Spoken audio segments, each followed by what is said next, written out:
Hola, en esta ocasión vamos a revisar algunos de los recursos que tenemos disponibles para poder implementar algunas soluciones al problema de la sincronización de procesos, algunos esquemas de sincronización. Bueno, todo este tema surgió cuando platicamos por ahí de algunos detalles que tienen que ver con la comunicación entre procesos. Cuando llevamos nosotros a cabo la comunicación entre procesos, principalmente cuando se comparten recursos, sí, aunque no es el único caso, habíamos encontrado por ahí que hay varios problemas que se pueden presentar. Uno de ellos, por ejemplo, que es uno de los más comunes y de los que pueden generar mayor cantidad de problemas, pues son las condiciones de carrera. Entonces, previamente habíamos mencionado que cuando llevamos a cabo la comunicación es importante considerar mecanismos de sincronización precisamente para poder evitar las condiciones de carrera. ¿Sí? Además de que algunos de estos mecanismos también nos permiten garantizar la secuencia de ejecución de las aplicaciones. Por ejemplo, cuando tenemos una aplicación que se tiene que ejecutar de tal forma que una vez que finaliza tiene que entregar, por ejemplo, algún tipo de resultado a otro proceso. ¿Sí? Vamos a pensar, por ejemplo, en un par de procesos en los cuales la salida de uno es la entrada de otro, ¿sí? Del estilo de los pipes, por ejemplo. Sí, en ese caso, por ejemplo, pues tenemos que garantizar la correcta ejecución de las aplicaciones. Tenemos que garantizar que esas aplicaciones se ejecutan en la secuencia correcta. Es decir, que el proceso que está esperando el resultado del segundo proceso no se ejecute antes de que el primero tenga lista la información que va a procesar. ¿Sí? En un momento vamos a mencionar un poco más de esto. Bueno, para esto pues habíamos mencionado por ahí cuál era el problema de la sección crítica o de la región crítica, que también se le conoce de esta forma. Y habíamos mencionado por ahí algunas condiciones que tienen que cumplir este tipo de soluciones al problema de la sección crítica. Entre ellos pues veíamos nosotros la condición de la exclusión mutua, que me garantiza que no va a haber más de un proceso ejecutándose al mismo tiempo en su sección crítica. Y teníamos las condiciones de progreso y espera acotada, que me garantizan por un lado que los procesos no tengan que llevar a cabo una espera durante un tiempo indeterminado para poder ingresar a su sección crítica, y además también la condición de progreso, que me garantiza que cuando un proceso se encuentra fuera de su sección crítica, por ejemplo en su sección restante, no debería interferir en en la toma de decisiones para determinar cuál proceso puede ingresar en su sección crítica. En particular, pues no debería de ser capaz de bloquear a un proceso que está tratando de ingresar en su sección crítica. ¿Sí? Bueno, aparte de estas, cuando revisen ustedes estas soluciones o estas condiciones que debe cumplir una solución, también pueden encontrar una cuarta condición que no habíamos mencionado previamente. ¿Sí? Esta la pueden encontrar ustedes en algunos textos en los cuales se detallan algunas de las soluciones a este problema. ¿Sí? Y lo que hace es simplemente indicarme que no es cuando yo diseño una solución al problema de la sección crítica, en esa solución no debemos hacer suposiciones acerca de las características de los procesadores. Eso ya tiene que ver con las soluciones prácticas. Es decir, mi solución no debe depender de la velocidad de los procesadores o de los recursos con los cuales cuenta o del tipo de instrucciones con los cuales está construido el procesador. Sí, en general no se deben hacer suposiciones acerca de las características de los procesadores, ¿sí? Ni acerca de la velocidad de los procesadores ni acerca de la cantidad de núcleos. Porque bueno, en ese caso pues ya caeríamos nosotros en una solución muy particular. ¿Sí? Entonces, bueno, estas tres condiciones ya las habíamos revisado. Hay una condición más que incluyo aquí que también pueden encontrar ustedes por ahí en los textos. ¿Sí? Entonces, bueno, esto ya lo habíamos revisado previamente. ¿Sí? Vamos a revisar algunos de los recursos con los cuales contamos. Bueno, acerca de estas condiciones, pues ya habíamos visto por ahí algunos detalles sobre ellos. Las condiciones de progreso y de espera acotada, si se fijan ustedes, son condiciones que se cumplen más, o para poder cumplirlas, esto depende más del diseño de la aplicación que estamos nosotros trabajando. cuando tenemos dos o más procesos que están compartiendo información y se requiere un mecanismo de sincronización, estas condiciones pues dependen más del diseño de la aplicación, ¿sí? Dependen más de la forma en la cual están diseñados. Vamos a revisar algunas de las formas en las cuales se puede proporcionar, se puede implementar la exclusión mutua, que es precisamente la que nos puede, si tenemos nosotros una solución muy deficiente y que no cumpla bien con esta condición, pues esto es lo que nos puede provocar condiciones de carrera cuando tenemos procesos cooperativos. Entonces, bueno, para implementar la exclusión mutua hay varios recursos de los cuales nos podemos valer nosotros para implementar esas soluciones. Uno de ellos tiene que ver con el manejo de las interrupciones. Recuerden que cuando uno de los problemas que teníamos en los cuales se puede producir una condición de carrera es cuando tenemos nosotros un recurso compartido, por ejemplo una variable o un espacio de memoria, por ejemplo, ¿sí? Que son solamente dos ejemplos muy sencillos. Si dos procesos se intentan modificar o intentan acceder a ese recurso, vamos a pensar que fuera una variable, y los dos tratan de hacer modificaciones simultáneamente sobre la variable, pues eso me provoca una condición de carrera. Sí, bueno, aquí hay que tener en cuenta que para poder solicitar la modificación de ese espacio, pues tenemos que recurrir a una interrupción. Entonces, si yo logro deshabilitar las interrupciones como parte de mi solución, pues esa es una de las formas, es un mecanismo que podemos utilizar para poder evitar el problema de la exclusión mutua o los problemas que se pueden generar, en particular las condiciones de carrera, ¿sí? Entonces, bueno, pues uno de los recursos que se pueden utilizar para poder implementar esta parte de la exclusión mutua, pues es precisamente deshabilitar las interrupciones. En ese caso, nuestra solución la podríamos diseñar nosotros más o menos de esta forma, ¿sí? Ejecutamos nosotros o incluimos en nuestro proceso una sección previa. Después vamos a llevar a cabo aquí una espera ocupada, por ejemplo, basándonos en la solución de Peterson. Y a continuación lo que vamos a hacer nosotros es simplemente deshabilitar las interrupciones una vez que yo ingreso en mi sección crítica. Esto y esta parte tendrían que estar programadas de esta manera, de tal forma que la deshabilitación de las interrupciones se hace exactamente en el momento en que yo estoy ingresando en mi sección crítica. En el momento que yo implemento esto de deshabilitar interrupciones o solicito la deshabilitación de las interrupciones, lo que estoy haciendo es evitar que cualquier otro proceso, ¿sí?, pueda llegar y solicitar la modificación de los datos compartidos, que son los que voy a manipular en la sección crítica. Entonces, en el momento que yo deshabilito esto, con eso garantizo que no hay otro proceso que pueda ser capaz de solicitar la modificación de esto, ¿sí? En particular, pues un segundo proceso pues no sería capaz de interrumpirme mientras yo me encuentro en mi sección crítica, ¿sí? Entonces es un recurso. Obviamente esto también es una cuestión de diseño que hay que tener mucho cuidado.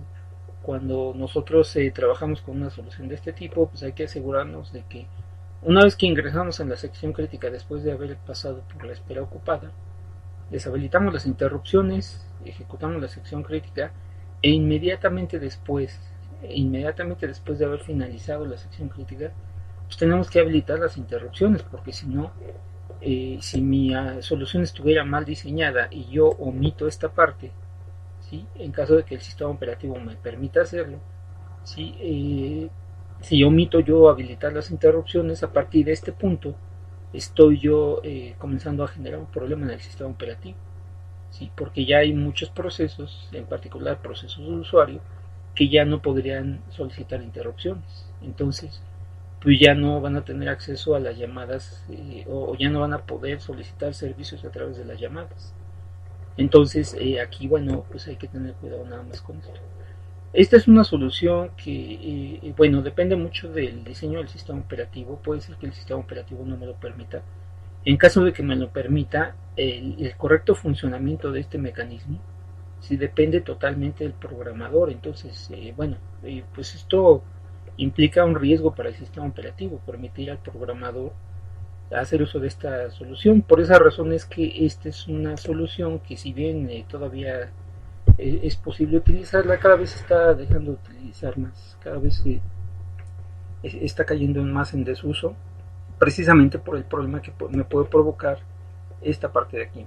Si el proceso por alguna razón ya no fue capaz de deshabilitar esto, de volver a habilitar las interrupciones, si se produjo por ejemplo un fallo aquí en esta parte y el proceso no puede continuar, al no habilitar las interrupciones, pues eso me puede producir un problema en el sistema operativo, a menos que el sistema operativo esté diseñado para detectar ese problema, ¿sí? Que posiblemente podríamos manejarlo como un problema de bloqueo, ¿sí? Y el sistema operativo sea capaz de resolverlo. Pero bueno, pues eso me obliga a hacer algunas modificaciones sobre el sistema operativo, ¿sí? Teniendo en cuenta ese detalle, ¿sí? Que es un detalle importante, pues esta es una de las soluciones. Bueno, por ejemplo, previamente habíamos revisado nosotros un esquema como este, en el cual veíamos la estructura de un procesador muy sencilla, muy simplificada, en la cual teníamos por ahí un par de registros, teníamos el contador de programa, el registro de instrucción, teníamos por ejemplo aquí el bit de modo y el bit o la bandera de interrupción, ¿sí? Que si recuerdan habíamos comentado que esa bandera puede estar habilitada o deshabilitada dependiendo de la operación que está llevando a cabo en este momento el procesador, ¿sí? Dependiendo de la manera de lo que estemos ejecutando en este momento. Entonces, bueno, por ahí habíamos mencionado, por ejemplo, que este elemento, ¿sí? Que es un bit, ¿sí? El bit de interrupción o la bandera de interrupción, que realmente es un nombre, forma parte de un registro que se conoce como el registro de bandera o el flag register, ¿sí? Que bueno, para el caso del procesador 8086 tiene más o menos esta forma, ¿sí? Es un registro de 16 bits en el cual los últimos 4 están indefinidos, no tienen un uso particular, y el resto, bueno, incluyen algunos bits o algunas banderas, por ejemplo, que me indican los casos en los cuales, por ejemplo, se produce un acarreo en una operación, o los casos en los cuales hay un overflow, por ejemplo, cuando una operación me arroja un resultado de 0, también el resultado de la verificación de paridad, por ejemplo, que hagamos posiblemente sobre un dispositivo, por ejemplo, una lectura a memoria, por ejemplo, podría ser. Y entre otros podemos encontrar en este registro en particular del procesador 8086, podemos encontrar esta bandera, precisamente la bandera IF. ¿Sí? Entonces este elemento que habíamos mencionado previamente pues, forma parte de este registro, ¿sí? En el cual pues entre otras cosas podemos encontrar precisamente la bandera de interrupción, ¿sí? Cuando esa bandera está habilitada se permiten las interrupciones, ¿sí? Y cuando la tenemos deshabilitada las interrupciones se inhabilitan temporalmente, ¿sí? En general es de manera temporal. Entonces aquí lo que estamos nosotros haciendo es suponer que esa operación la podemos llevar a cabo a través de una instrucción como esta, que obviamente tendría que formar parte de una llamada, ¿sí? O tendría que estar relacionada con una llamada para que el procesador sea capaz de inhabilitar ese registro, ¿sí? Bueno, esa bandera, perdón, en el registro. Ahora, bueno, hay que tomar en cuenta otra cosa acerca de este tipo de solución. Sí, este tipo de soluciones pueden ser útiles, por ejemplo, en arquitecturas en las cuales tenemos solamente un procesador.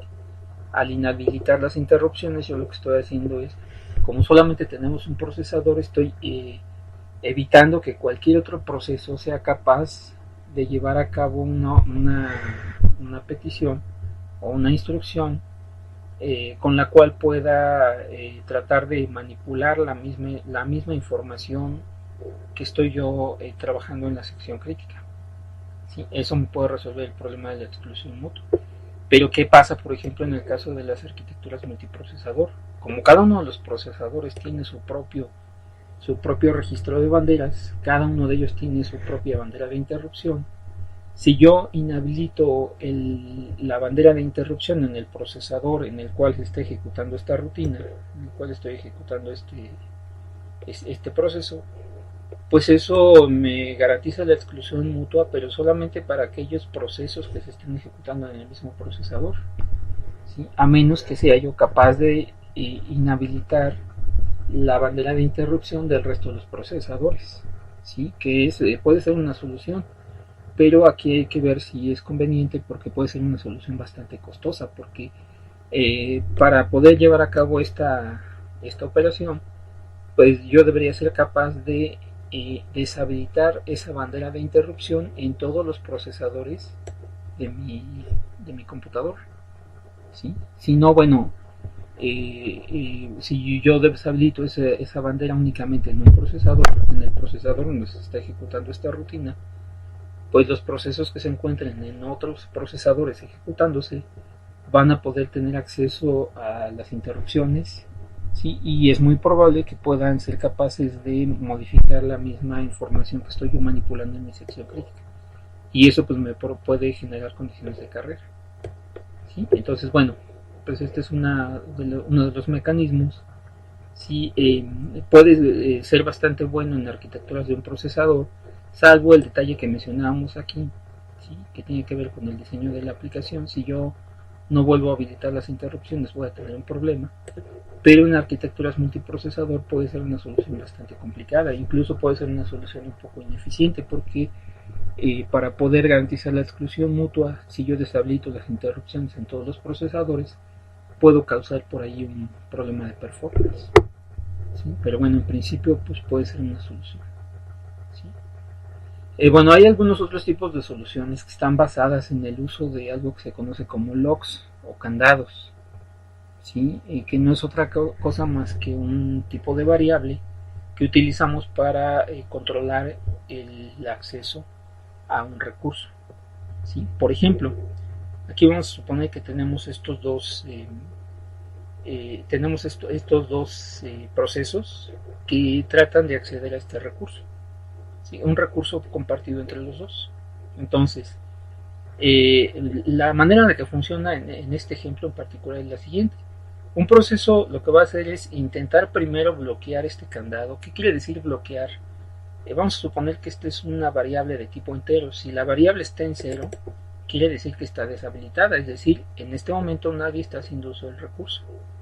Si yo me quiero ingresar al recurso, lo que voy a hacer es cambiar el valor de ese candado, ¿sí? A 1, con lo cual voy a indicar que en este momento el recurso está siendo utilizado, está ocupado, y si este otro proceso trata de acceder a ese mismo recurso, al tratar de modificar la variable, se va a dar cuenta que ya se encuentra habilitada, y eso implica que entonces el recurso ya está en uso. Y entonces este proceso va a tener que llevar a cabo una espera ocupada hasta que el primer proceso que se logró apropiar del recurso, ¿sí? Devuelva el valor a esta variable, es decir, elimine este 1, coloque en 0, es decir, deshabilite el candado, ¿sí? Y en ese momento este segundo proceso ya debería poder tener acceso al recurso, ¿sí? Entonces, para garantizar la exclusión mutua haciendo uso de este tipo de variables, de estos candados, hay varias reglas que se tienen que seguir. Una de ellas, pues aparte del recurso compartido, tenemos también el candado como un recurso compartido, ¿sí? Al cual pueden tener acceso todos los procesos que están compartiendo el recurso o que están tratando de acceder al recurso. Bueno, otra de las condiciones es que cuando un proceso trata de ingresar al recurso, nunca va a ingresar directamente a este sin verificar primero el estado del candado. Si el candado está habilitado, entonces cualquier proceso que trate de ingresar va a tener que esperar hasta que este candado se deshabilite, es decir, hasta que se vuelva a colocar en 0 en este caso, ¿sí? Y una vez que está colocado en 1, una vez que uno de los procesos logra acceder al recurso y bloquea el candado, ningún otro proceso tiene la posibilidad de modificar esto hasta que el proceso original que colocó esto en 1 lo deshabilite. Y bueno, básicamente nuestra solución estaría implementada de esta forma. Si el candado tiene el valor de 1, es decir, si está habilitado en este momento, vamos a hacer una espera ocupada aquí. Una vez que ya logramos ingresar aquí, ya esta condición no se cumple. Esto quiere decir que en este momento el candado tiene el valor de 0. Lo que hago es inmediatamente bloquearlo, ¿sí? De tal forma que en este punto lo que voy a hacer es bloquear el intento de cualquier otro proceso para poder ingresar al recurso, de tal manera que solamente yo pueda tener acceso al recurso en este momento.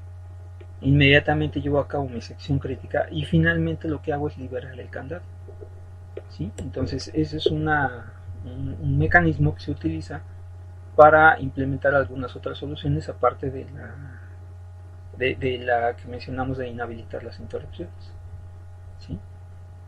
Bueno, para poder, aquí, bueno, si revisamos nosotros esta solución, pues uno de los problemas que tenemos es, pues, ¿qué pasa si yo trato, por ejemplo, de habilitar el candado? Yo estoy revisando aquí el estado del candado. Mientras el candado esté en cero, yo no puedo hacer nada, no puedo ingresar, tengo que llevar a cabo la espera ocupada.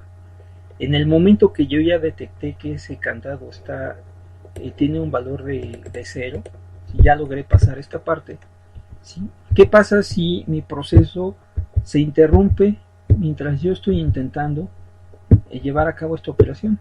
Justo a la mitad de esta operación, otro proceso la interrumpe y entonces corro el riesgo yo de que dos procesos logren ingresar en su sección crítica y entonces eso me puede provocar una condición de carrera porque los dos procesos tienen acceso simultáneo al recurso. Entonces, otra vez, como lo habíamos mencionado antes, tenemos aquí el problema de que si esta operación se puede dividir o se puede interrumpir, sí podemos tener el problema de que dos o más procesos logren ingresar de manera simultánea a su sección crítica. Y entonces ya no estaremos cumpliendo con una de las condiciones que habíamos mencionado para las soluciones. ¿Sí? Bueno, para poder resolver esto, ¿sí? Los procesadores, las arquitecturas que utilizamos, pueden proporcionar un conjunto de instrucciones para poder llevar a cabo ese tipo de operaciones, ¿sí? Que son instrucciones además implementadas por hardware, ¿sí? Y además se les conoce también como instrucciones atómicas porque son instrucciones que no pueden ser interrumpidas. Una vez que yo solicito la ejecución de una de ellas, esa interrupción, esa instrucción se va a ejecutar sin interrupciones, ¿sí? No va a haber manera de que yo pueda interrumpir la instrucción a la mitad para llevar a cabo otra operación, ¿sí? Eso se garantiza por hardware, ¿sí? Entonces, por ejemplo, una de esas instrucciones es esta que se conoce como test and set, o también se le conoce como TAS, ¿sí?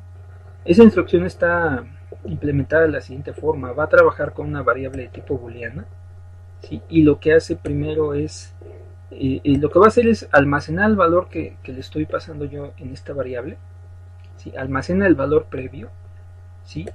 Y después lo que hace es colocar esa variable en verdadero, ¿sí? Y además devolver el valor que tenía previamente la variable, ¿sí? Bueno, utilizando este tipo de solución, o este tipo de instrucción, nuestra solución o la implementación de la exclusión mutua, podríamos nosotros modelarla de esta forma. Lo que vamos a hacer es ejecutar en una espera ocupada la instrucción test and set, ¿sí? Y mientras esta instrucción test and set me devuelva un valor verdadero, voy a llevar a cabo una espera ocupada. Una vez que esta condición ya no se cumpla, entonces lo que voy a hacer es ingresar en mi sección crítica y posteriormente lo que voy a hacer es deshabilitar el candado, ¿sí? Y a continuación, bueno, ya ejecutar el resto del proceso. Entonces, bueno, esta solución funciona de la siguiente manera: ese candado inicialmente se inicializa en falso, ¿sí? Y si un proceso, por ejemplo este proceso, intenta ingresar en su sección crítica, lo primero que tiene que hacer es tratar de modificar el valor de este candado y verificar cuál es el valor que tenía previamente, ¿sí? Es decir, si vemos nosotros la manera en la que funciona esto, ¿sí? Si yo le hago una llamada a la función y le paso como argumento el candado, como lo estamos haciendo aquí, ¿sí? En esta variable rb vamos a guardar en este caso el valor falso, ¿sí? Que es el valor que tenía previamente en mi variable. A continuación lo que vamos a hacer es, a la variable le vamos a asignar el valor verdadero para poder habilitarla, o más bien deshabilitarla para el resto de los procesos, para indicarle al resto de los procesos que en este momento el candado está ocupado, ¿sí? Y este valor que teníamos previamente lo vamos a devolver como resultado de la ejecución de la instrucción, ¿sí?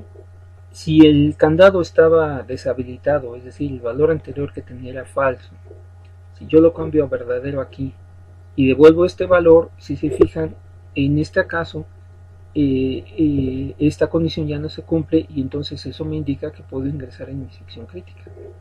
Ahora, ¿qué pasa si tenemos el caso contrario? Por ejemplo, alguien ya logró apropiarse del recurso, ya logró bloquear este candado, ¿sí? Y en este momento la variable lock tiene el valor true, ¿sí? Entonces yo lo que voy a hacer aquí es almacenar el valor de la variable, en este caso es true, ¿sí? Cambio la variable lock a true, que de hecho bueno, va a tener el mismo valor que tenía previamente, y lo que hago es devolver este valor true. En este caso, si se fijan, ese valor lo vamos a devolver nosotros aquí, ¿sí? Y ese valor, como el valor que tenía previamente la variable era verdadero, eso me indica que la variable ya estaba ocupada. Entonces alguien está haciendo uso del recurso y entonces yo me voy a mantener en esta espera ocupada. Hasta que el otro proceso que ya logró ingresar en su sección crítica deshabilite el candado y entonces ya puedo yo obtener el acceso correspondiente. ¿Sí? Entonces, este es, por ejemplo, uno de los tipos de instrucciones que podemos encontrar implementadas en los procesadores. Son instrucciones que se implementan por hardware. ¿Sí? Bueno, hay otra más que es esta instrucción que se conoce como Compare and Swap, ¿sí? O CAS, que está implementada a grandes rasgos de esta manera. ¿Sí? Este sería una implementación, un ejemplo de implementación de esa función, ¿sí? O de esa instrucción. Esta función, en este caso, o esta instrucción, lo que va a hacer es recibe una variable, ¿sí? Recibe además un dato que me indica cuál es el valor esperado en esa variable. Y en caso de que esta variable tenga este valor, entonces lo que voy a hacer es asignarle el valor nuevo. ¿Sí? Entonces lo que hacemos, y además, bueno, el valor original lo vamos a devolver como resultado de la instrucción. Entonces lo primero que hago es almacenar el valor que contenía esta variable, ¿sí? Y después comparar esa variable con el valor esperado, ¿sí? Si ese valor esperado coincide con el valor de la variable, entonces lo que voy a hacer es a esta variable le voy a asignar el valor nuevo que me están indicando en la llamada y voy a regresar el valor que teníamos originalmente, ¿sí? Que en este caso, perdón, aquí voy a hacer una corrección. En este caso ese valor debería ser tem, que es donde estamos nosotros almacenando el valor que tenía originalmente en mi variable value, ¿sí? Entonces, en ese caso, pues mi proceso para implementar solamente la espera ocupada, podríamos modelarlo de esta manera, ¿sí?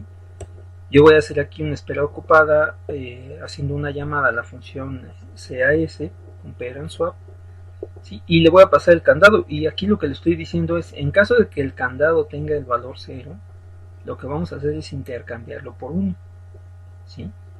Y mientras esta condición se cumpla, ¿sí? Que yo obtenga un valor diferente de 0, voy a llevar a cabo una espera ocupada, ¿sí? ¿Qué pasa, por ejemplo, si esta variable lock tiene en este momento un valor de 0? Si yo hago esta llamada, si se fijan, lo que vamos a obtener es lo siguiente. La variable ya tiene el valor 0. Entonces, al comparar esta variable con el valor esperado, ¿sí? Esto coincide, ¿sí? Los valores son los mismos. Entonces, en ese caso vamos a llevar nosotros a esta asignación en la cual vamos a cambiar ese valor del candado por 1, ¿sí? Y el valor 0, que es el valor que tenía originalmente mi variable, lo voy a obtener como resultado de la ejecución de la función. Eso lo que va a hacer es indicarme que esta condición no se cumple, ¿sí? Y entonces vamos a poder ingresar en la sección crítica, ¿sí?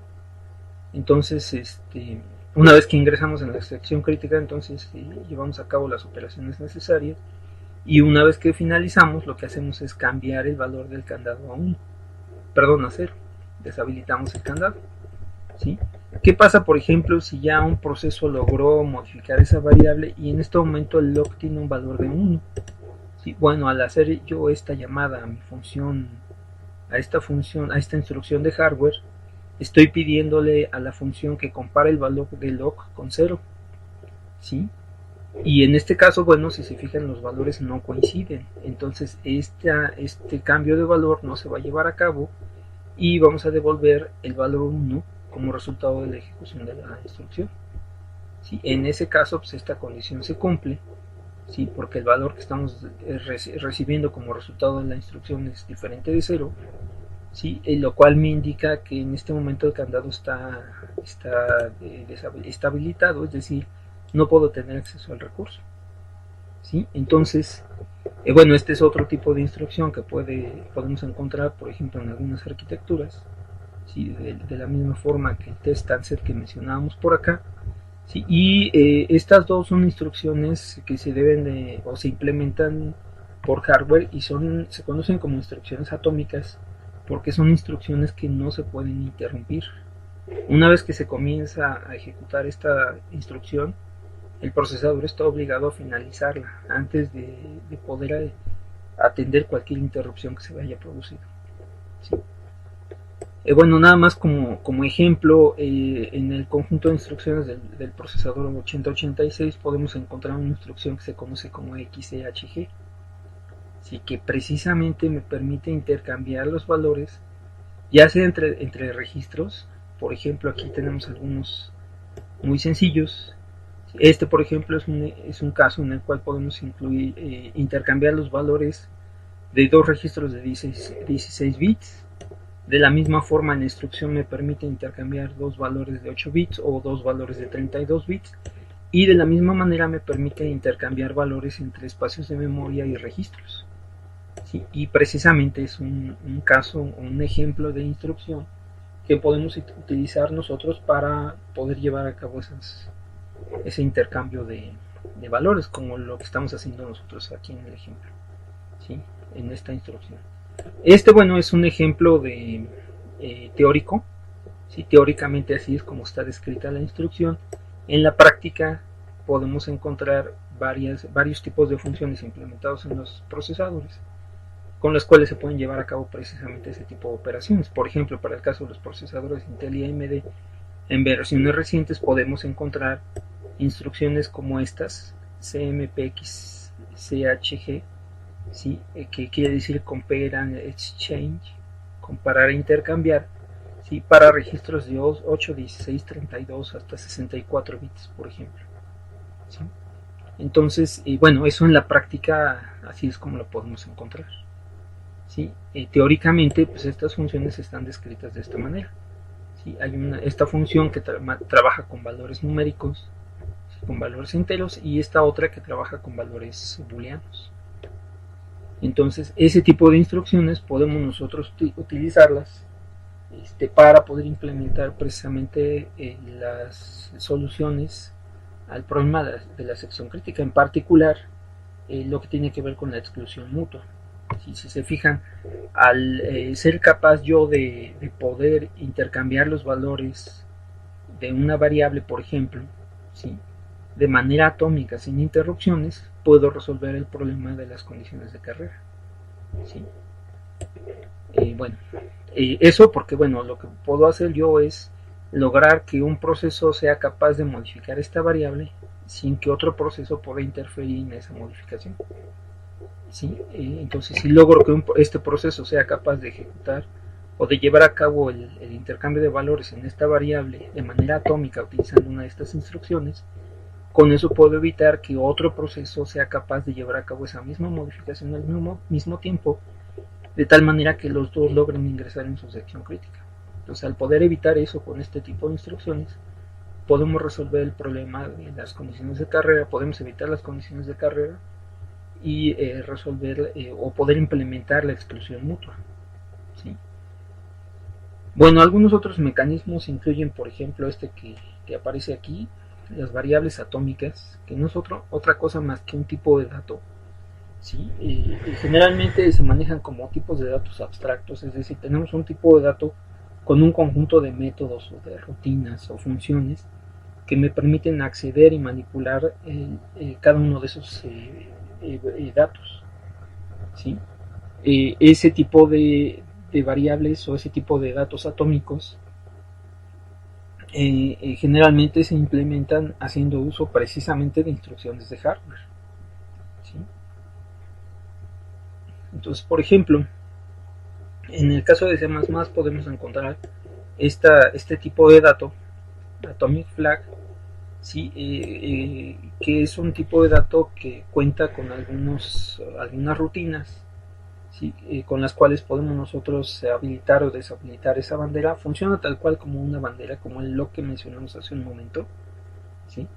Y contiene un par de rutinas en particular que son test and set precisamente, que me permiten tomar esta bandera y marcarla como una bandera ocupada en este momento. Y esta función clear que me permite, ¿sí? Bueno, perdón, aquí debería ser F. Esta función clear que me permite deshabilitar la bandera, indicando que en este momento la bandera ya no está en uso. Entonces, en este caso, este es un tipo de dato atómico, sí, que podemos encontrar en el caso de C++. Sí, este tipo de soluciones, las variables atómicas dependen completamente del lenguaje. Entonces, en el caso de C++, que no es el único que las proporciona, también Java, por ejemplo, y algunos otros lenguajes, ¿sí? C++ me proporciona además de algunos otros tipos de datos, por ejemplo, enteros y variables de tipo flotante, que podemos utilizar como tipos de datos atómicos. ¿Sí? Para este tipo de dato en particular tenemos dos rutinas. Esta, por ejemplo, que lo que hace es activar y comprobar el valor de f, de la misma forma que lo hace el test and set que mencionamos hace un momento. Pero en este caso la rutina ya está implementada como parte del lenguaje. ¿Sí? Y esta otra rutina clear, que lo que hace es desactivar la bandera, de tal manera que cualquier otro proceso sea capaz de manipularla, sea capaz de habilitarla. Entonces ese tipo de soluciones las podemos encontrar también en algunos lenguajes de programación, y todo esto, este tipo de funciones, por ejemplo, pues están implementadas con base en las instrucciones de hardware, las instrucciones atómicas que mencionamos hace un momento. Es decir, están implementadas con base en las instrucciones que están ya previamente construidas en el procesador. ¿Sí? Entonces, bueno, aparte de las instrucciones atómicas, sí que mencionamos hace un momento, ¿sí?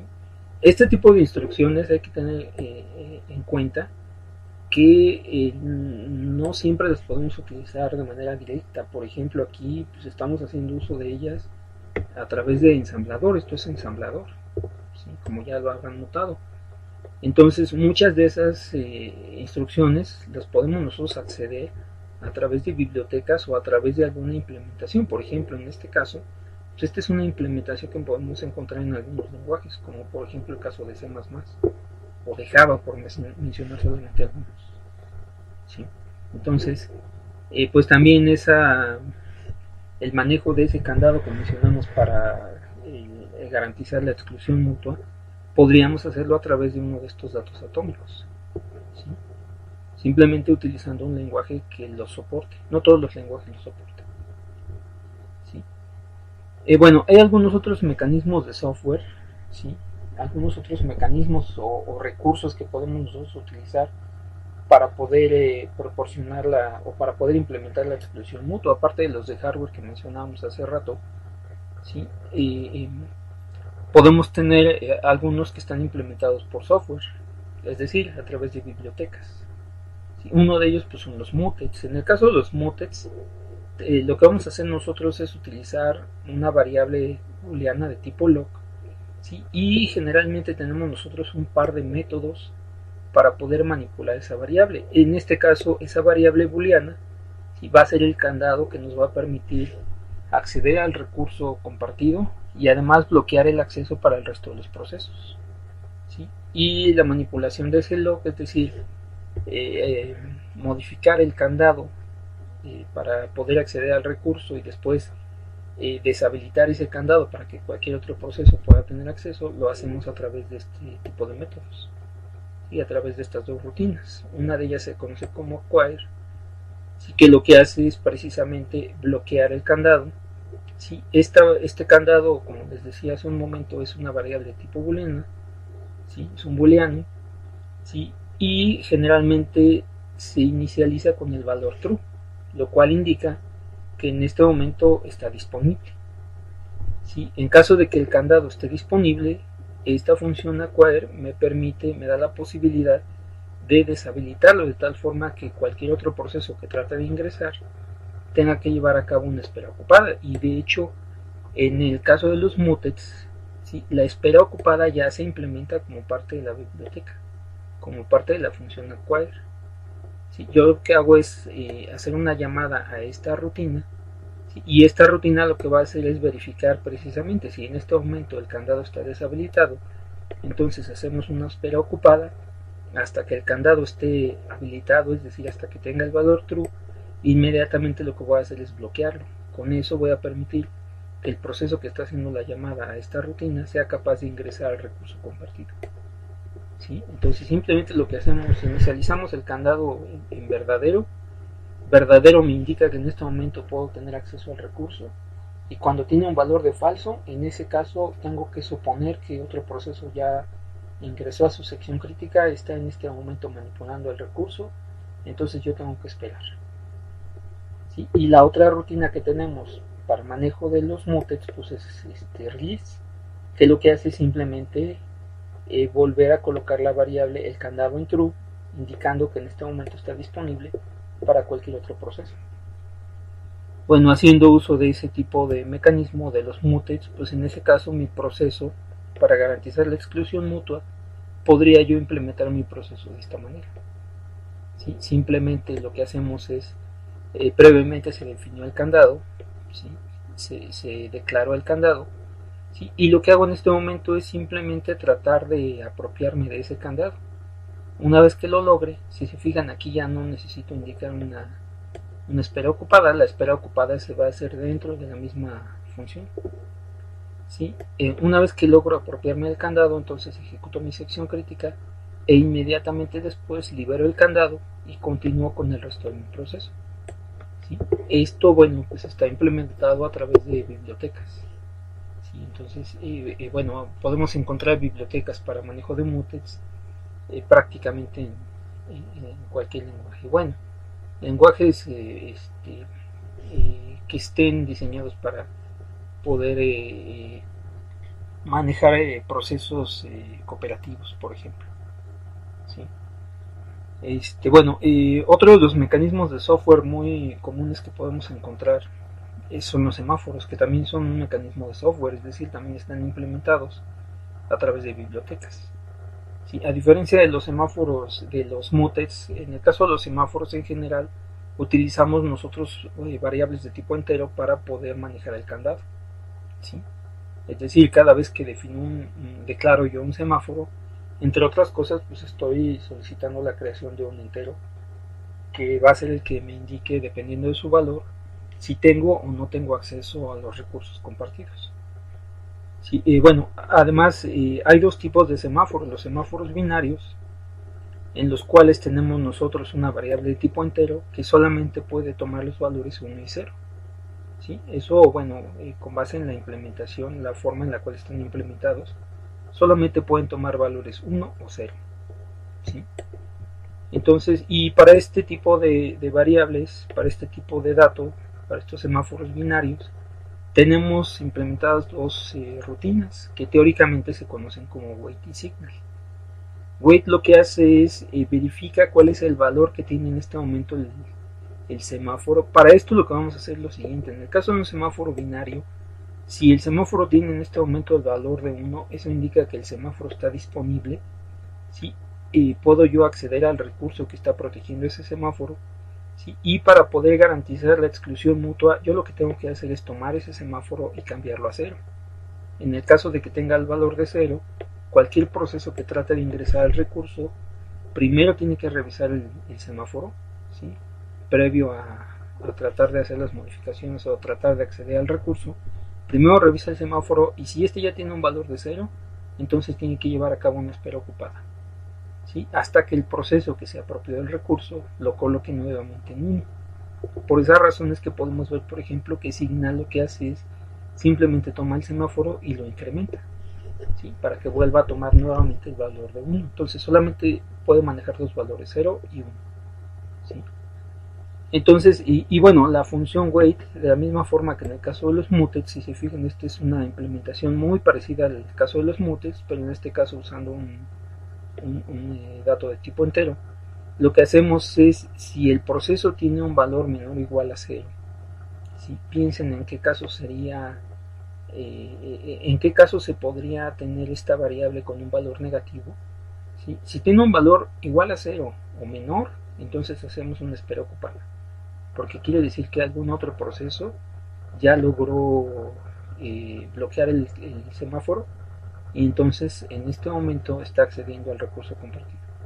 Una vez que yo ya logro ingresar, lo que hago es inmediatamente decrementar el semáforo para colocarlo en 0, de tal forma que cualquier otro proceso ya no sea capaz de ingresar en su sección crítica, y eso me garantiza la exclusión mutua. ¿Sí? Y la operación inversa, que sería signal, simplemente lo que hace es incrementar el valor del semáforo. ¿Sí?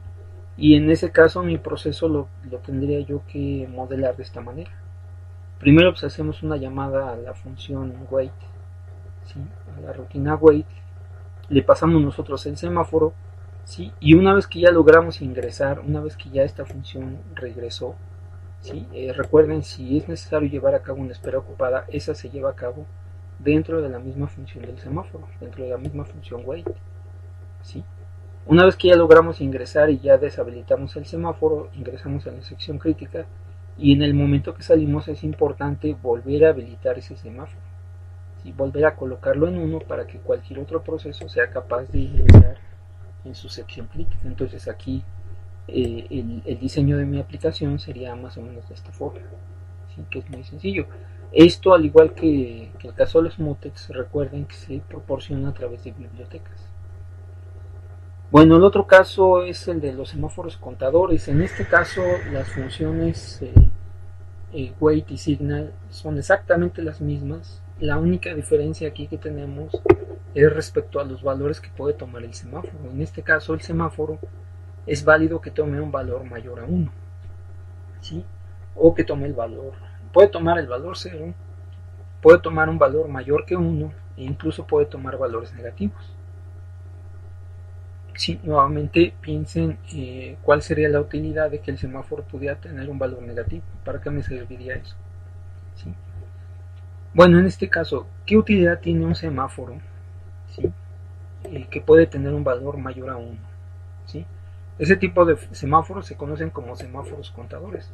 Vamos a suponer que tenemos nosotros un conjunto de procesos, por ejemplo 3 procesos, y tenemos toda una serie de recursos aquí a los cuales podemos acceder o a los cuales queremos acceder. Por ejemplo, en este caso pues tenemos 5 recursos, ¿sí? Para poder acceder a uno de estos recursos, cada uno de estos recursos lo vamos a poder acceder tomando el semáforo, tomando en cuenta el semáforo. Es decir, este semáforo lo que va a hacer es permitirme o evitarme el acceso a uno de estos recursos, ¿sí? Esto funciona de la siguiente manera. Si este proceso trata de acceder a uno de estos recursos, a cualquiera de ellos, ¿sí? Lo primero que tiene que hacer es verificar a través de la función wait, verificar el valor que tiene en este momento el semáforo, ¿sí? Tiene que verificar cuál es el valor que tiene en este momento este dato, ¿sí? A través de wait, ¿sí? Y si se fijan, wait lo que hace es, dice, bueno, si el semáforo tiene un valor menor o igual a 0, entonces hacemos una espera ocupada, pero si tiene un valor mayor a 0, entonces lo decrementamos. La utilidad que tiene esto es la siguiente: si este proceso trata de apropiarse de estos recursos, lo que vamos a hacer es primero tratar de decrementar el valor de este semáforo, y eso lo vamos a poder hacer siempre y cuando tenga un valor mayor a 0. Por ejemplo, si este proceso revisa el semáforo y se encuentra con que tiene un valor de 5, pues lo que va a hacer es en este momento decrementar ese valor, ¿sí? Una vez que lo decrementa, ¿sí? Además se da cuenta de que puede hacer uso de uno de esos recursos y entonces se apropia de uno de los recursos.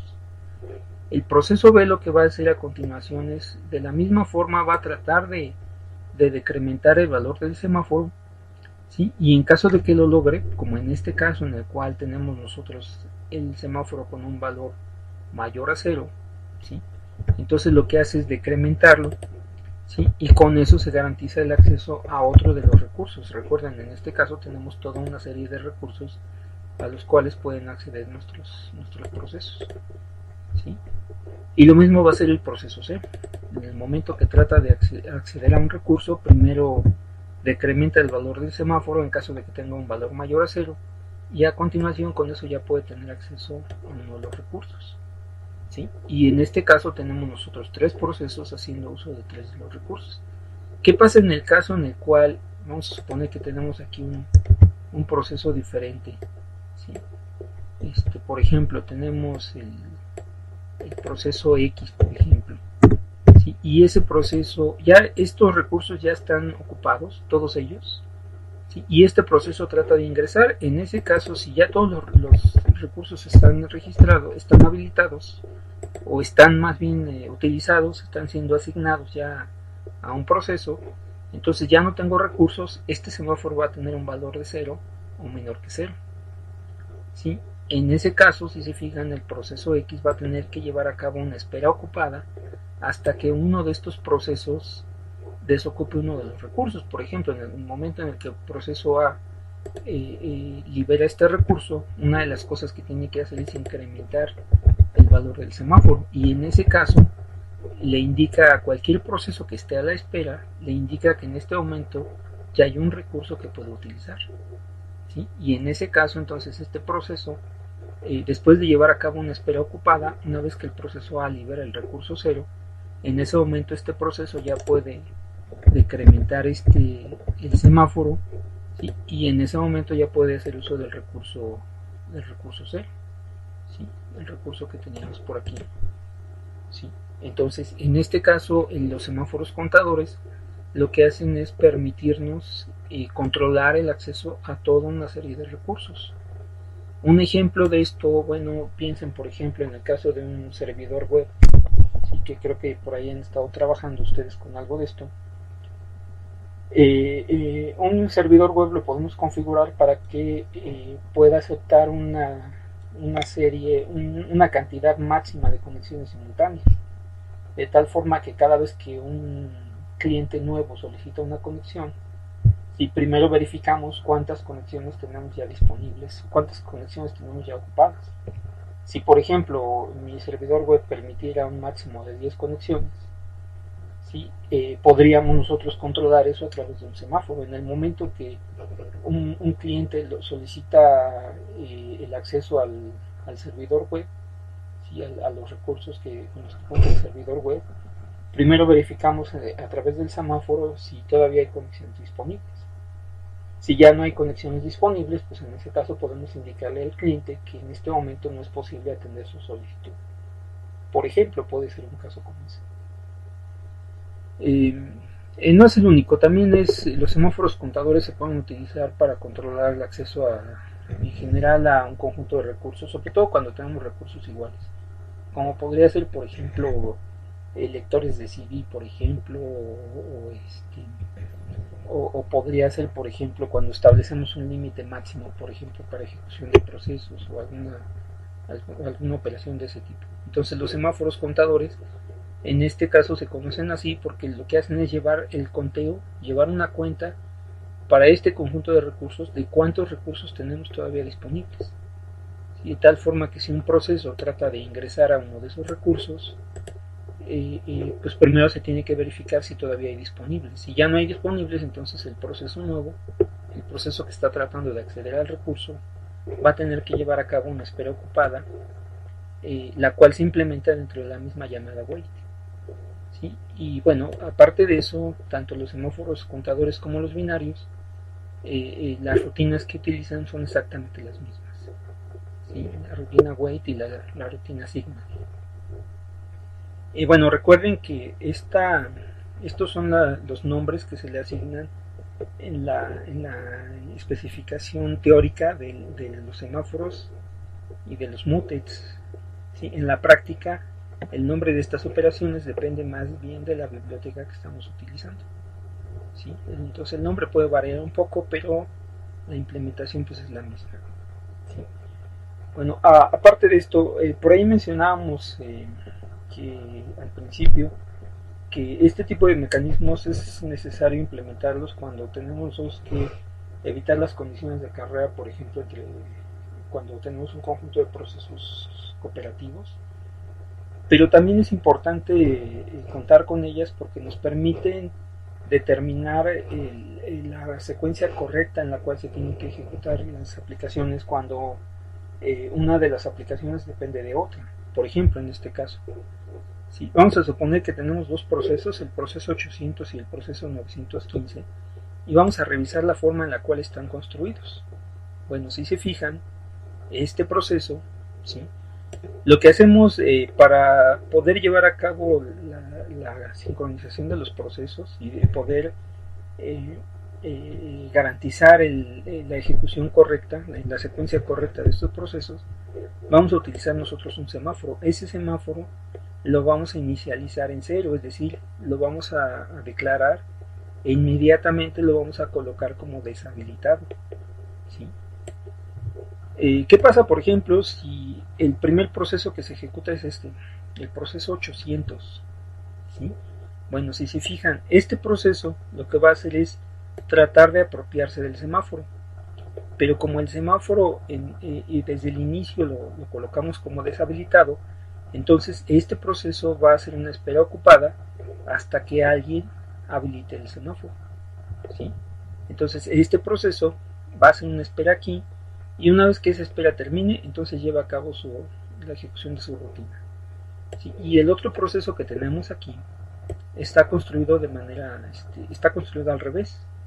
Primero lleva a cabo un proceso, ¿sí?, y una vez que termina de llevar a cabo la ejecución de esas instrucciones, inmediatamente lo que hace es habilitar el semáforo.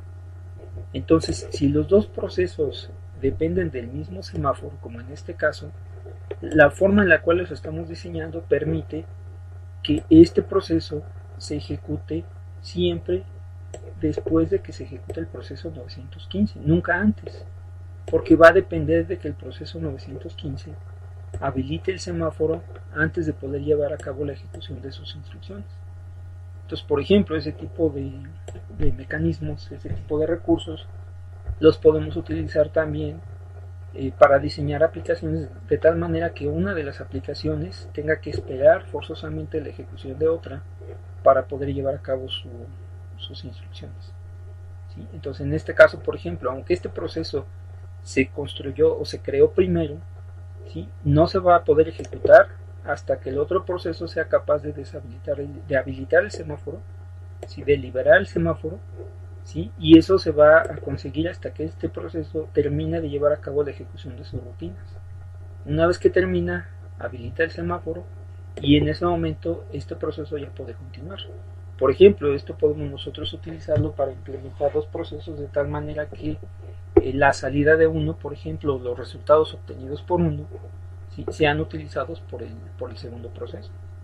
¿Sí? En este caso, aunque los procesos se hayan agregado a la cola de esta manera, si se fijan, la ejecución de los procesos va a ser de esta forma. Primero se ejecuta el proceso 915 y una vez que termina, entonces ahora sí le damos paso al proceso 800. ¿Sí?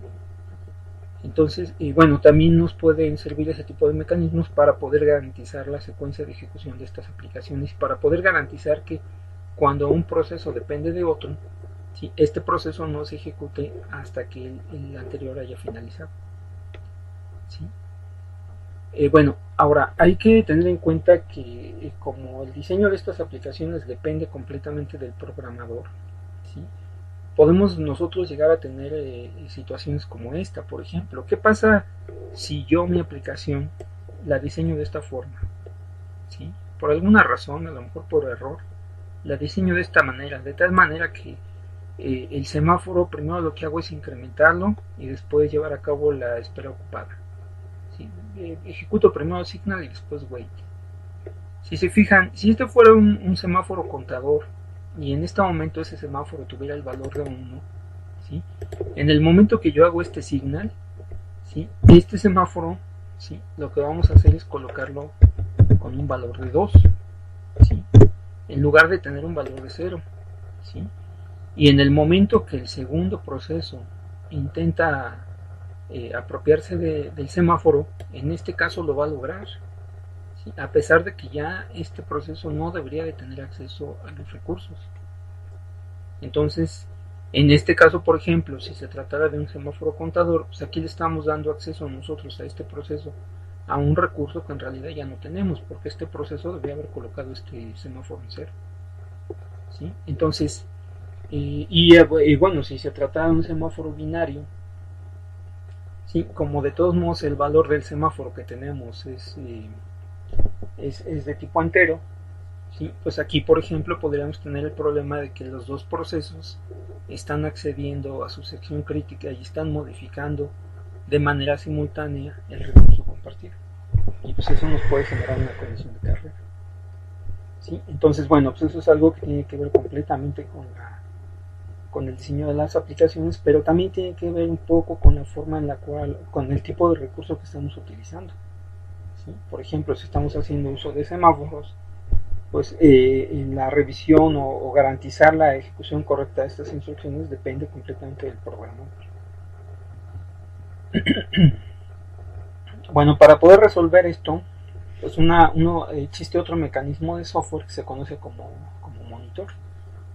¿Sí? Los monitores también están construidos como tipos de datos abstractos, es decir, tenemos un conjunto de datos y un conjunto de métodos para su manipulación.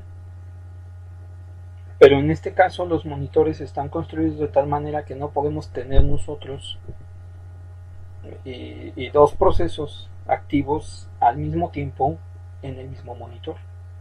¿Sí? Es decir, definimos nosotros este monitor, que en este caso sería algo como esto. Tenemos un conjunto de datos con un conjunto de métodos que nos permiten manipularlos. Además, en el caso de los monitores, estos métodos, ¿sí? Con los cuales se va a hacer manipulación de los datos que tenemos definidos aquí, ¿sí? Estos métodos deben garantizar la exclusión mutua. ¿Sí? Generalmente, pues obviamente están construidos con base en instrucciones atómicas o en tipos de datos atómicos también. ¿Sí?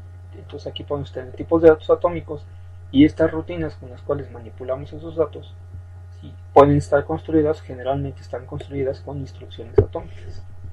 ¿Sí? En algunos casos, por ejemplo, pueden estar construidos con base en mutex o con base en semáforos, los cuales a su vez están construidos con base en operaciones atómicas, y eso me garantiza entonces que puedo yo evitar las condiciones de carrera.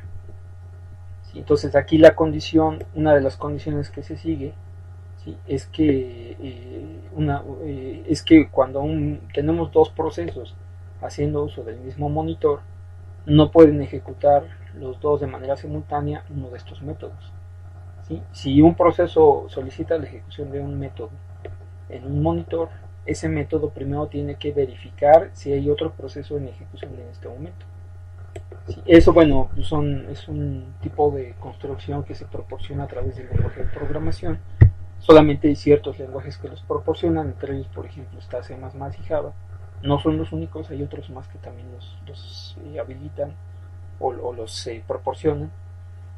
Sí, y bueno, este tipo de mecanismo depende en parte del compilador. El compilador tiene que ser capaz de construir los binarios de tal manera que se puedan implementar esto haciendo uso de datos atómicos y haciendo uso también de instrucciones atómicas, ¿sí? Instrucciones de hardware para poder garantizar la exclusión mutua en el caso de los métodos.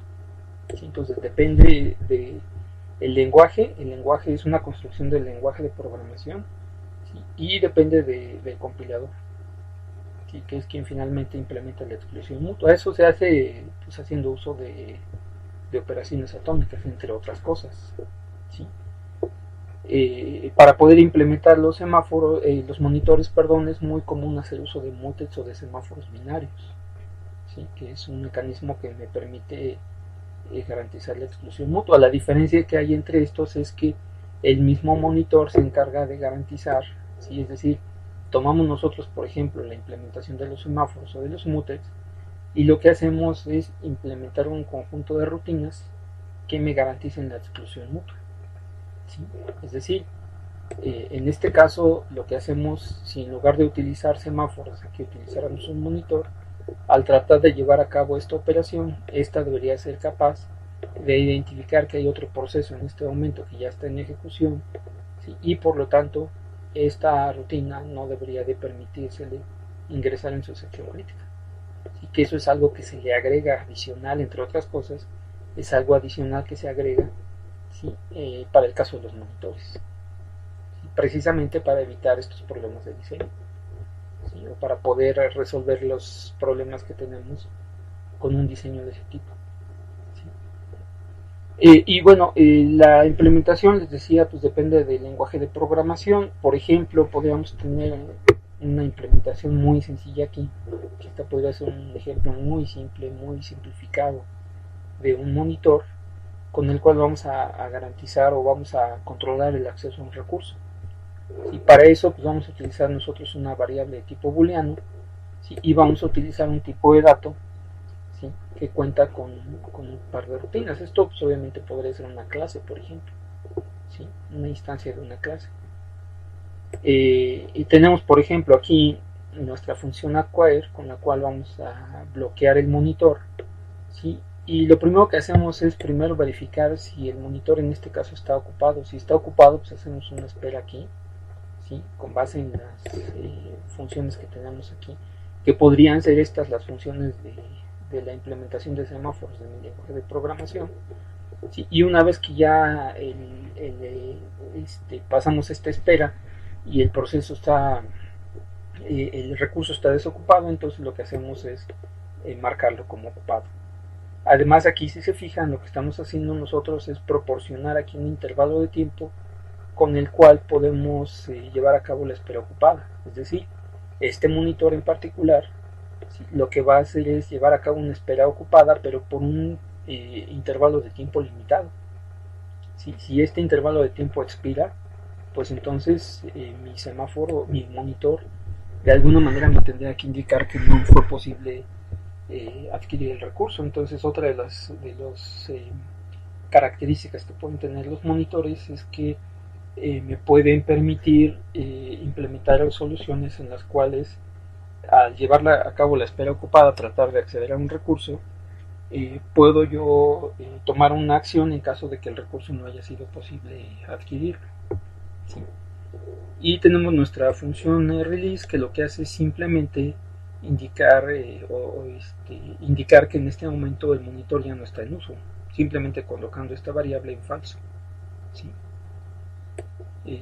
Esto, bueno, pues si se fijan, lo que estamos haciendo aquí es utilizar una doble o una triple, sí, más bien una doble verificación. Una de ellas es a través de la función de la variable busy, que me indica si el monitor está en uso en este momento, y otra, como la podemos ver en este caso, sí, que es a través de esta variable x, que podría ser, por ejemplo, un semáforo implementado en esta biblioteca o en esta clase más bien. ¿Sí? En este caso, para que este mecanismo funcione, lo que hacemos es inicializar el monitor como desocupado con el valor de falso.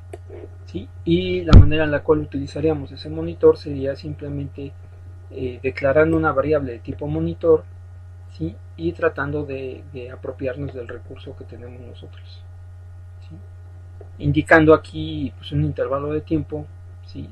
Que se va a utilizar para la espera ocupada, ¿sí? En caso de que el recurso esté ocupado en este momento.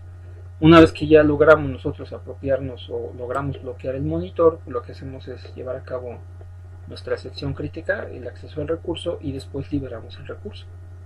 ¿Sí? Entonces el uso del monitor en este caso pues sería tal cual como una llamada a una función de biblioteca. ¿Sí? Esta, bueno, es una implementación muy sencilla. ¿Sí? Obviamente aquí estamos tratando de bosquejar un poquito la forma en la cual se puede implementar una biblioteca para poder implementar un monitor. Hay algunas bibliotecas ya en los lenguajes en los cuales esto ya se encuentra implementado. ¿Sí? Bueno, ahora, otro de los mecanismos que tenemos por ahí disponibles se conoce como barreras de memoria. ¿Sí? Bueno, para esto es importante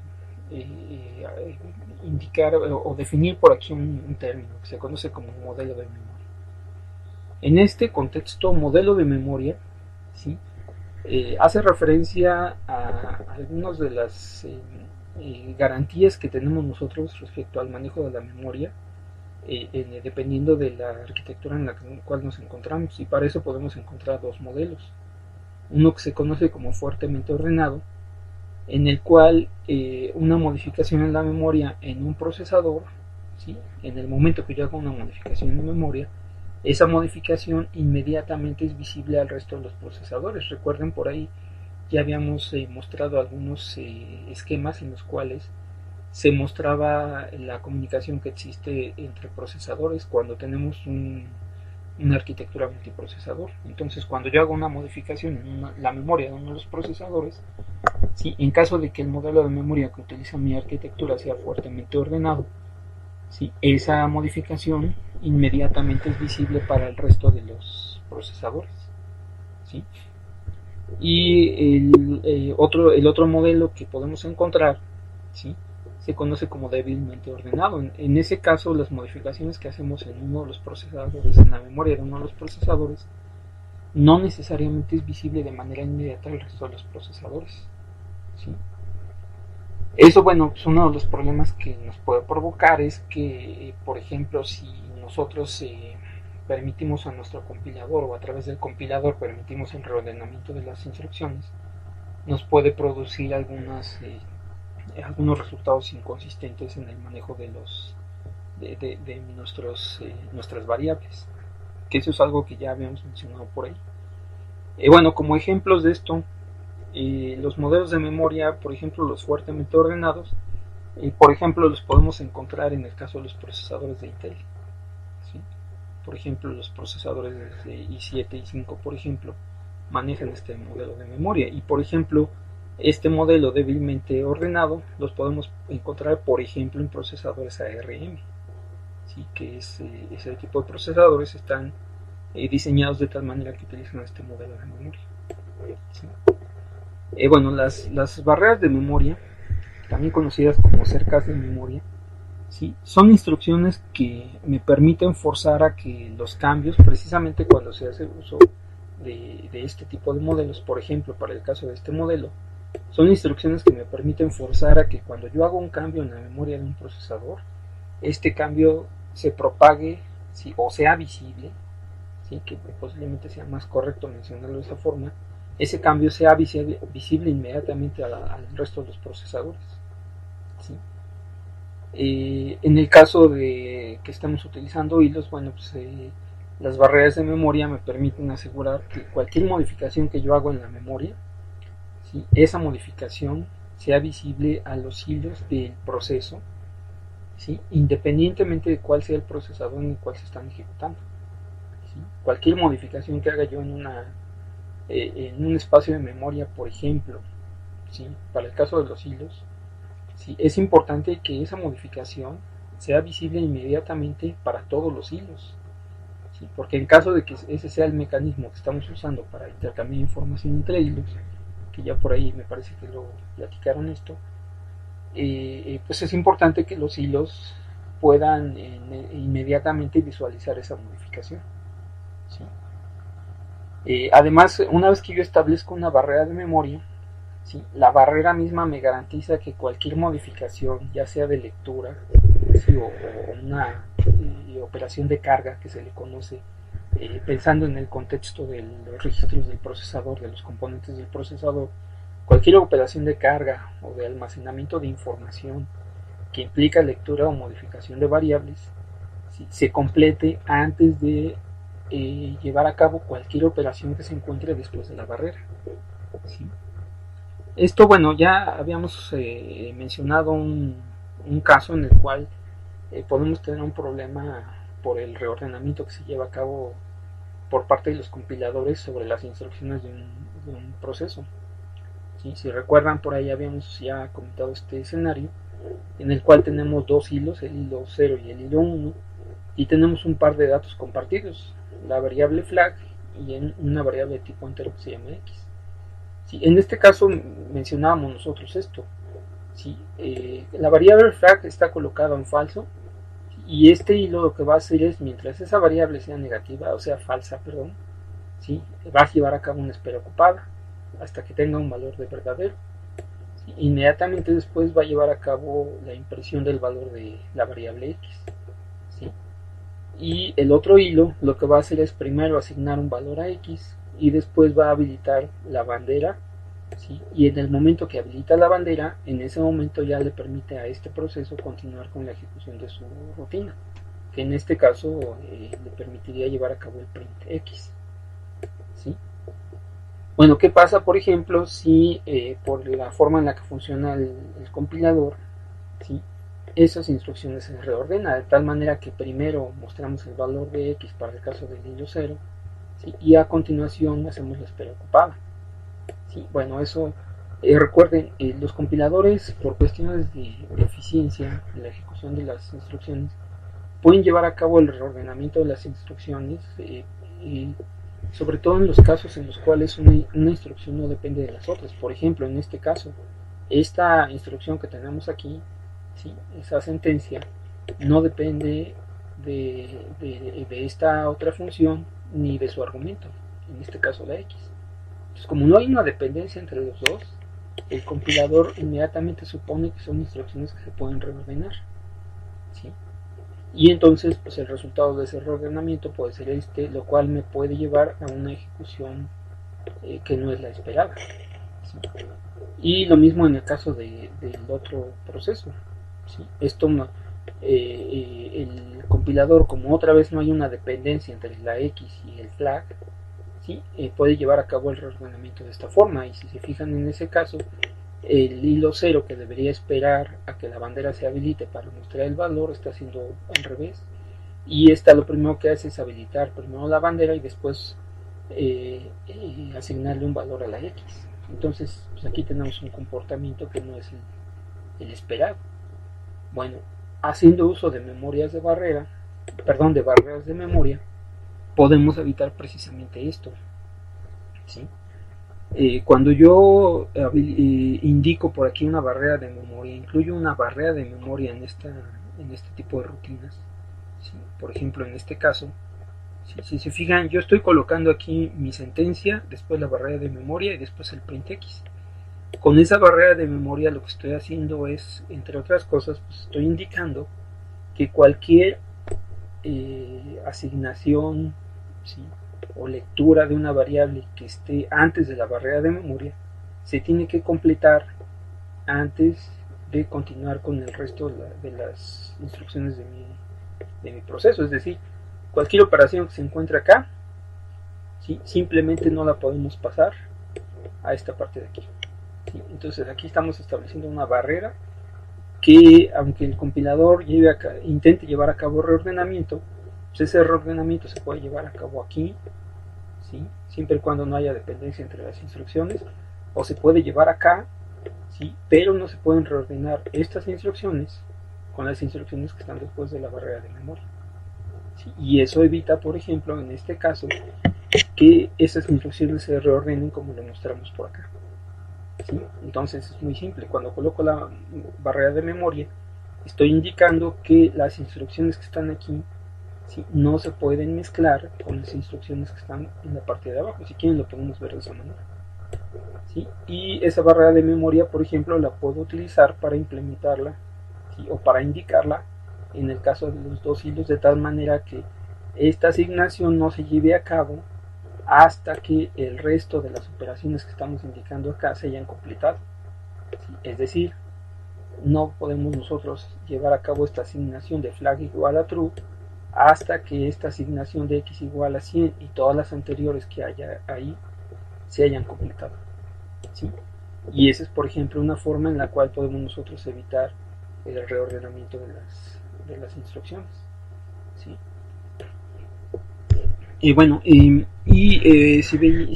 recuerdan, pues esa es una de las formas en las cuales podríamos nosotros implementar la solución de Peterson, ¿sí? Que era uno de los problemas que podíamos nosotros encontrar en arquitecturas modernas, en las cuales se permite el reordenamiento de las instrucciones, ¿sí? Haciendo uso de barreras de memoria, podemos nosotros entonces utilizar la solución de Peterson e implementarla para poder resolver el problema de la sección crítica, ¿sí? Bueno, nada más como un ejemplo, ¿sí? Incluí por aquí un par de instrucciones, ¿sí? Un par de instrucciones con las cuales podemos nosotros especificar esa barrera de memoria. Por ejemplo, en este caso, ¿sí? En mi función tengo definida una variable x.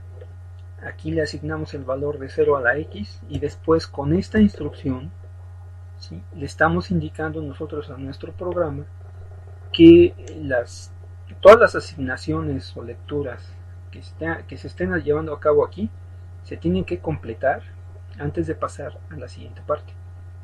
¿Sí? Entre otras cosas le estamos diciendo que este tipo de instrucciones no se pueden reordenar, ¿sí? Y mezclarlas con las instrucciones que tenemos abajo. Entonces, por ejemplo, este es un caso ya en la práctica con el cual podemos nosotros implementar la barrera de memoria, ¿sí? Aquí después de esto hacemos un x igual a 1 y después especificamos nosotros esta rutina, ¿sí? Synchronize, ¿sí? Que tiene un comportamiento similar, aunque hay una diferencia importante entre estas dos que ahorita comentamos. Esta nuevamente indica una barrera, ¿sí? Con la cual estamos indicando que cualquier instrucción que se encuentre aquí se tiene que finalizar, se tiene que resolver antes de pasar a esta parte de acá. Entre otras cosas, pues una de las consecuencias que tiene eso es que estas instrucciones no se pueden reordenar y mezclarlas con las instrucciones que tenemos abajo, ¿sí? Entonces es otro de los mecanismos que podemos utilizar nosotros, que pueden ser útiles cuando estamos implementando soluciones al problema de la sección crítica o estamos implementando mecanismos de sincronización.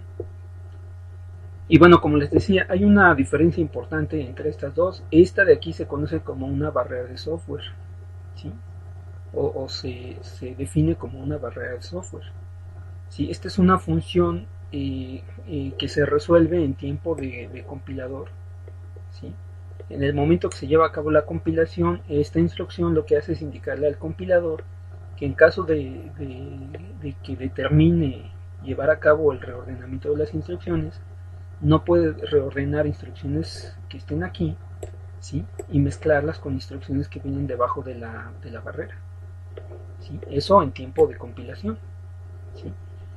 Entonces esta de hecho es una función que pueden ustedes encontrar en la biblioteca de C de Linux, ¿sí? En el archivo barrier.h, ¿sí? Y bueno, la forma de utilizarla pues es esta que se muestra aquí. Y esta otra rutina en realidad es una rutina proporcionada por GCC, ¿sí? Que de hecho esta de aquí se conoce como una barrera de hardware, ¿sí? Es una barrera que se implementa a través de hardware. La de arriba solamente le indica al compilador, ¿sí? Que a partir de este punto, ¿sí? No debe llevar a cabo optimización del código, o si en caso de que sea necesario la optimización, esa optimización se tiene que llevar a cabo aquí, ¿sí? O bien acá. Pero la optimización de software, que es la razón por la cual se llegan a reordenar las instrucciones, no puede brincar la barrera de memoria, ¿sí? Por lo tanto, estas instrucciones no se pueden mezclar, no se pueden reordenar. Entonces esta simplemente le indica al compilador que no lleve a cabo optimización y que todas las instrucciones que están especificadas aquí antes de la barrera se tienen que resolver antes de continuar con el resto del proceso, ¿sí? Esta de acá es una barrera de hardware y esta se va a reflejar en el lenguaje ensamblador que estamos nosotros implementando, ¿sí? Entonces esta pues, se proporciona a través de una biblioteca y esta es una rutina proporcionada por el compilador, por GCC en este caso, ¿sí? Entonces este es un ejemplo muy sencillo de la forma en la cual se pueden implementar esas barreras.